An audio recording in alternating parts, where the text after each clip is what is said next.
When it comes to emotional self-regulation, most of us don't recognize how dysregulated we are until our emotions are boiling over. And so the analogy that I use with people is, imagine a big old pot of split pea soup that's sitting on top of the stove. And if we were to turn the heat up really high, just like emotionally loaded situations, that soup would start to blub before it boiled over. And if we want to focus on our own emotional self-regulation, we need to recognize our own blub, and it's different for everybody, before we boil over. Because once we boil over, it's messy. There's split pea soup hanging down the sides of the pot, it's all over the stove, it's a mess.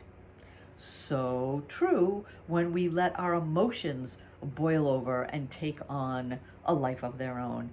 And this would often happen for this client when we first met. She recognized that her emotions would just really get out of control. They would affect her relationship. And oftentimes she would have a lot of regret and remorse about the things that she said and did when her emotions were boiling over.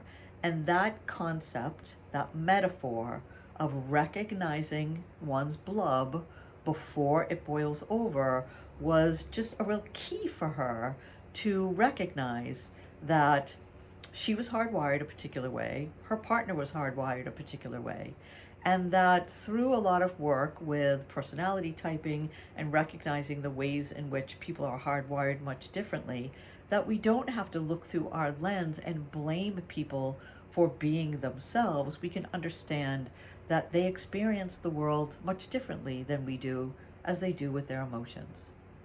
And so for the Queen of Cups, her ability to self-regulate is through her feelings and her emotions, honoring them and not letting them run away. With the Queen of Wands, it's more about expressing oneself, moving their body. With the Queen of Swords, it's about clarity, gaining clarity, asking questions. And with the Queen of Pentacles, it's that grounding.